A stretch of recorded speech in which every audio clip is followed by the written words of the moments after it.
बिस्मिल्लाहिर्रहमानिर्रहीम। अस्सलाम वालेकुम नाज़रीन, मैं हूं आम शहरी आरिफ हमीद भट्टी। आज 6 अगस्त, मैं ये भी नहीं कह सकता स्पेशल ख़ास एक्सक्लूसिव ख़बरों के साथ, क्योंकि पाकिस्तान में अब जिसका भी विलाग लोग कहेंगे वो कहेगा जो खबर मैं दे रहा हूँ किसी के पास है ही नहीं। दरअसल पाकिस्तान में खबर बारिश की तरह बरसती है। अभी एक खबर आती नहीं तो उससे दूसरी खबर आ जाती है, लिहाजा हालात से आगाही कह सकता हूँ मैं। बाकी एक्सक्लूसिव खबरें देने वाले तो बड़े बड़े साफ़ी होते हैं, मैं तो एक रिपोर्टर हूँ।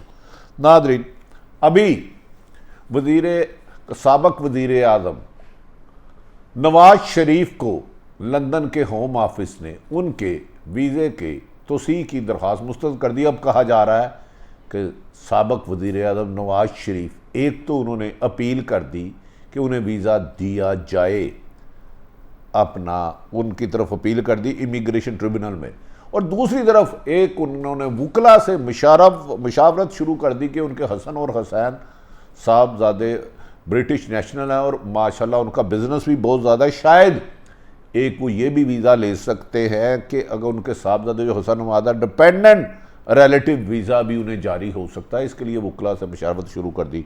दूसरी तरफ वज़ीर आज़म पाकिस्तान इमरान खान ने नेशनल सिक्योरिटी प्लान की सदारत करते हुए आने वाले 5 सालों के लिए अहम तरीन मनसूबाबंदी की। इस नेशनल सिक्योरिटी प्लान में वज़ीर आज़म पाकिस्तान, आर्मी चीफ कमरजेद बाजवा, हसास अदारे के अफसरान और पोलिटिकल रहनुमाओं ने तफसीली तौर पर मुशावरत की, खसूसन मकबूजा कश्मीर, अफ़गानिस्तान और सी पैक के इशू पर, और 5 साल इक़्तिसादी सर्वे की। इसके बाद मंसूबे की मंजूरी दी गई। नाज़रीन, साबक वज़ीर आज़म नवाज शरीफ तो कमो बेशतर 1.5 साल से कबल लंदन में गए थे इलाज कराने बरतानिया में। वहाँ उन्होंने अपना बज़ाहिर तो अभी तक वो एडमिट कहीं नहीं हुए। उन्होंने कहा था 4 वीक के बाद आ जाऊँगा। इसकी इजाज़त पंजाब हुकूमत, वफाकी हुकूमत और अदालत ने दी थी, लेकिन वो वहाँ जाकर नहीं आए। इसके बावजूद उन्होंने अपने नैरेटिव, अपना बयानिया एंटी इस्टेब्लिशमेंट और एंटी जुडिशरी जारी रखा और मरियम नवाज इसको लेकर चलती रही।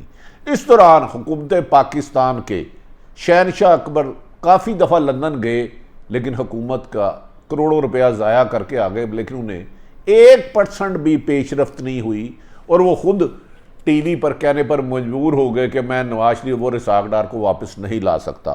ताहम इस नवाज शरीफ के केस की पैरवी सेनेटर फैसल वाडा करते रहे, क्योंकि फैसल वाडा के से सख्त नाराज़ नून लीग चाहती है किसी भी तरीके से फैसल वाडा को इमरान खां काबीना में शामिल ना करे, क्योंकि फैसल वाडा बड़े मोकल है और अपोजिशन को आड़े हाथों लेते हैं। और फैसल वाडा का जो मुखालिफ ग्रुप है PTI में, वो इमरान खां के करीब है, उन्हें वजारत में नहीं आने देता। बाज़ लोग कह रहे हैं कि नवाज शरीफ की जो तोसी की एप्लीकेशन मुस्तरद हुई है उसमें फैसल वाडा की बड़ी एफर्ट्स है। नाज़रीन, खैर ये तो वज़ीर आज़म का काम है। नाज़रीन, कल आप सारा दिन ये खबरें सुनते रहे कि वज़ीर आज़म, साबक वज़ीर आज़म पाकिस्तान आ रहे हैं, नहीं आ रहे, तोसी मिल जाएगी, अपील कर दी है, नहीं कर दी, PTI इसको अपनी मर्जी से रंग देती रही, हुकूमत इसका अपोजिशन नून लीग इसका अपना डिफेंड करती रही। गर्ज ये कि इलाज से जाने वाले साबक वज़ीर आज़म मोहतरम नवाज शरीफ अब कम से कम पाकिस्तान की अदालतों को बुरा नहीं कह सकते कि उन्होंने जबर किया, नाइंसाफ़ी की, फैसला किसी और ने लिखा, फौज ने लिखा, फैसला जजों ने किया। क्योंकि अब वो जा रहे हैं, याद रखें कि बरतानवी कवानीन के मुताबिक बरतानवी होम डिपार्टमेंट ने उनकी एप्लीकेशन रिजेक्ट किया और बरतानवी कवानीन पे इल्ज़ाम लगाएंगे, उनके होम ऑफिस पे इल्ज़ाम लगाएंगे उन्होंने नाइंसाफ़ी की। अब उनके पास पाकिस्तान के अदारों को बदनाम करने का टाइम नहीं रहा या दलाइल नहीं रहेंगे, क्योंकि ये अपील वहाँ का इंटरनल मामला था। नवाज शरीफ ने रात गए अपनी फैमिली मेम्बरान और कल रात आईनी माहिरीन से बात की, तो उन्होंने कहा कि हमने आपकी, पहले तो नवाज शरीफ साहब ने इमिग्रेशन ट्रिब्यूनल में अपील दायर कर दी है कि मेरा पासपोर्ट हुकूमत ने, पाकिस्तान की हुकूमत ने ज़बरदस्ती रिन्यू नहीं किया और मेरी से इजाज़त नहीं देती, जबकि पहले ही इसी प्ली पर उनकी वीज़े की तोसी की रिक्वेस्ट रिजेक्ट हो चुकी है। अब वो नए डॉक्यूमेंट्स लगाते हैं, क्या करते हैं, यहाँ नहायत करीबी ज़राए के मुताबिक शरीफ फैमिली के एक उनके वकला ने यह भी उन्हें मशवरा दिया है कि उनके बेटे हुसैन नवाज़ और हसन नवाज़ की माशाल्लाह वहाँ बहुत सेटल है, उनका कारोबार भी ठीक है, वो उस प्ली पे भी कर सकते हैं। एक वहाँ होता है डिपेंडेंट रिलेटिव्स कि क्योंकि 60 साल से उनकी उम्र ज़्यादा है, उसका उनको भी वीज़ा मिल सकता है, उसके लिए उन्हें सालम नहीं लेना पड़ेगा। ये वकला की मशावरत के बाद नवाज शरीफ वहाँ की अदालतों से रजू करेंगे। लेकिन पाकिस्तान को एक मौजू मिल गया, PTI उन्हें मुख्तलिफ इल्ज़ामात सख्त कह रही है, मैं वो लफ्ज़ नहीं कहूँगा क्योंकि मेरे मुल्क के वो 3 दफ़ा वज़ीर आज़म रहे हैं, इलाज की गरज से गए थे, जबकि नून लीग उन्हें डिफेंड कर रही है। गुज़श्ता रात शहबाज शरीफ ने फ़ोन करके उन्होंने कहा पाजी हमें आपकी ज़िंदगी की ज़्यादा ज़रूरत है, आप जितनी देर मर्जी लंदन में रहे इलाज कराएं, क्योंकि अगर वो पाकिस्तान आते हैं तो नाज़रीन पाकिस्तान के आइन और कानून के मुताबिक जैसे ही एयरपोर्ट पे लैंड करेंगे तो उन्हें गिरफ़्तार कर लिया जाएगा, क्योंकि आइन और कानून के मुताबिक वो इश्तिहारी हैं और मफरूना और सज़ा याफ्ता हैं, वो इलाज की गरज से गए थे। अब बाज़ लोग तो ये कह रहे हैं जो मर्जी हो जाए नवाज शरीफ पाकिस्तान नहीं आएंगे क्योंकि वो जेल नहीं जाना चाहते, चाहे कोई जितनी मर्जी ताकत लगा ले, वो वहाँ से सऊदी अरब जाए, वहाँ से डिपेंडेंट वीज़ा ले या कुछ भी करे, लेकिन इस अपील में कमो बेशतर उन्हें 8-10 महीने लग जाएंगे और उस वक्त तक पाकिस्तान की सियासी सूरत और अहम अहदों पर फ़ायद कुछ लोग तब्दील हो जाएंगे जिनसे हालात तब्दील होने की तवक्को है। दूसरी तरफ नाज़रीन, वज़ीर आज़म पाकिस्तान ने कल नेशनल सिक्योरिटी प्लान का लिया और मौजूदा सूरत हाल को तशवीशनाक करार दिया। अफ़गानिस्तान में बढ़ती हुई खाना जंगी पर उन्होंने सख्त कहा कि इस मौके पर अमेरिका रोज़ बरोज़ दबाव बढ़ाता जा रहा है, अफ़गानिस्तान की जंग पाकिस्तान के बॉर्डरों पर भी आ गई है, पर बार लगाने की वजह से हम सेफ हैं। इस इजलास में आर्मी चीफ कमर जवेद बाजवा ने शिरकत की, DGISI फैज़ हमीद ने शिरकत की, DG एमओज ने शिरकत की और सियासतदानों की तरफ से शौकत तरीन, हमाद अज़हर और असद उमर ने किया। और इस मौके पर आने वाले 5 साल इक़्तिसादी तरक्की के मनसूबों के साथ साथ दफाई मामलात पर भी तफसीली बातचीत की गई। इस मौके पर वज़ीर आज़म पाकिस्तान और आर्मी चीफ की 1-to-1 मुलाकात भी हुई, जिसमें कहा जा रहा है ना सिर्फ अफ़गानिस्तान, अमेरिका और चीन के साथ तल्लुकात पर तफसीली गुफ्तगू हुई, बल्कि पाकिस्तान के बाद अंदरूनी मामलात के बारे में भी बड़ी संजीदा और इंटेलिजेंस शेयरिंग से इंफॉर्मेशन की गई। इसमें यह भी कहा जा रहा है नाजरीन कि नेशनल एक्शन प्लान में इजलास में साइबर सिक्योरिटी, तहरीबकारी, जासूसी निज़ाम बेहतर बनाने पे फैसला किया गया। कहा गया कि पाकिस्तान में अब साइबर वार जो हो रही है इसके लिए साइबर सिक्योरिटी पर काम मैक्सिमम किया जाए। आने वाली तहरीबकारी से बचने के लिए इंटेलिजेंस अदारों को मज़ीद अख्तियारात और रिकमेंड लेके दिए जाए ताकि वो बर वक्त इतला दे के पाकिस्तान में दहशत गर्दी से बचा सके, जबकि जासूसी निज़ाम को बेहतर बनाने पर ज़्यादा जोर दिया गया, जिस पर आर्मी चीफ ने उन्हें ऐसी ब्रीफिंग दी कि बैरून मुल्क से ऐसी इन्फॉर्मेशन आई है कि भारत पाकिस्तान में खाना जंगी कराने के लिए और मुख्तलिफ इशुओं को भड़काने के लिए बहुत तेज़ी से इन्वेस्टमेंट कर रहा है। इस सिलसिले में अफ़गानिस्तान की सरजमीन को इस्तेमाल किया जा रहा है, जिस सिलसिले में पाकिस्तान की हुकूमत ने पिछले दिनों में अशरफ गनी को इंतबाह किया था कि वो अपनी सरजमीन को पाकिस्तान के खिलाफ दहशत गर्दी में इस्तेमाल करने से रोके।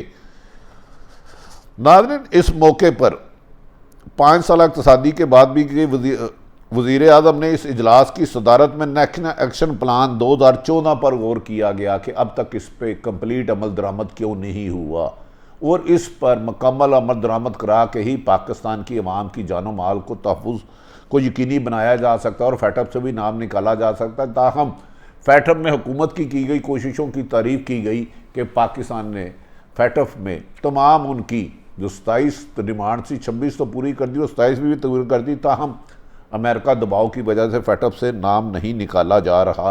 इस मौके पर वज़ीर आज़म पाकिस्तान ने मसल्ह अफवाज, नेशनल एजेंसी, सिक्योरिटी एजेंसियों की कुर्बानियों की तारीफ़ की और उनके काम पर एतमाद का इजहार किया। नाज़रीन, ये भी कहा जा रहा है कि इस मौके पर शौकत तरीन, हमाद अज़हर, असद उमर ने ख़ुसूसन सी पैक में जो काम की पेश रफ्त में स्लो हुआ उस पर तफसीली गौर किया गया और कहा गया कि माजी में इसमें किस किस की कोताही थी। अब उस सी पैक में उसको जिम्मेदारी दी जाएगी, वो कारपोरेट सेक्टर से रखते होंगे जो दुनिया से, बैरून मुल्क से, जहाँ सऊदी अरब, जापान, चीन, रशिया, यूएई, दीगर ममालिक पाकिस्तान में अरबों रुपए की इन्वेस्टमेंट कर रहे हैं। इन्वेस्टमेंट और कारोबारी तजर्बा रखने वाले हजरात को जिम्मेदारी दी जाएगी कि पाकिस्तान में अरबों खरबों की इन्वेस्टमेंट हो। जैसे जैसे सी पैक में बैरूनी इन्वेस्टमेंट होगी तो पाकिस्तान में रोज़गार में इजाफा होगा और इकानमी बेहतर होगी। इस पर वज़ीर आज़म ने एक तब्दीली पर भी तफसीली गौर किया और आइंदा सी पैक के चेयरमैन के साथ कुछ और तब्दीलियों का भी अंदिया दिया है। इस मौके पर शौकत तरीन ने मुल्क की माशी सूरत हाल से उनको आगाह किया, जबकि असद उमर ने सी पैक में होने वाली पेशरफ्त और इसमें प्राइवेट सेक्टर से, कारपोरेट सेक्टर से एक्सपर्ट की मज़ीद खिदमत लेने की तजवीज़ दी, जिसे मंजूर कर लिया गया।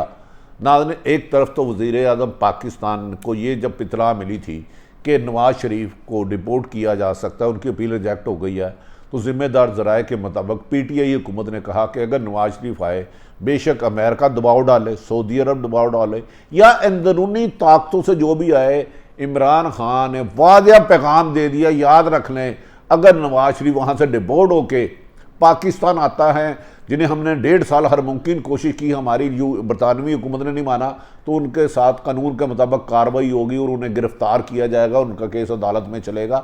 ये पैगाम उन्होंने नवाज शरीफ के सिफारशियों को बैरून मुल्क और अंदरूनी मुल्क दे दिया। दूसरी तरफ नाज़रीन, इमरान खान के करीबी साथियों ने जहांगीर तरीन और इमरान खान को आमने सामने लाने के लिए खासा जाल बिछा दिया है, मैदान बना दिया है। पहले नज़ीर चौहान पर 3 मुकदमा दर्ज किए गए और ऐसे मुकदमा दर्ज किए जो 3-3 महीने पहले थे। एक बयान के बदलाए जहांगीर तरीन के खिलाफ बोलने पर तीनों मुकदमा ख़त्म कर दिए गए। आज कहा जा रहा है जो इमरान खान साहब के दरीना और करीबी साथी ओन चौधरी थे, दरीना इलेक्शन से पहले की बात कर रहा हूँ, 25 जुलाई 2018 से पहले, बहुत ज़्यादा कुर्बत थी उनमें, उनके काबिल एतमाद साथी थे, उनके बहुत ज़्यादा ही काबिल एतमाद साथी थे। उन्होंने भी जहांगीर तरीन ग्रुप को ज्वाइन कर लिया था। आज वज़ीर आला पंजाब ने उनको बुला के कहा कि यहाँ ओन चौधरी के मुताबिक आप जहांगीर तरीन ग्रुप से अलहदगी का ऐलान करें और बताएं कि जहांगीर तरीन ने आपको वर्गलाया था, जिस पर उन्होंने इनकार किया। तो ओन चौधरी जो वज़ीर आज़म पाकिस्तान के दरीना साथी थे, जहांगीर तरीन का साथ देने पर उन्हें एडवाइज़र टू सीएम के ओहदे से इस्तीफ़ा ले लिया गया।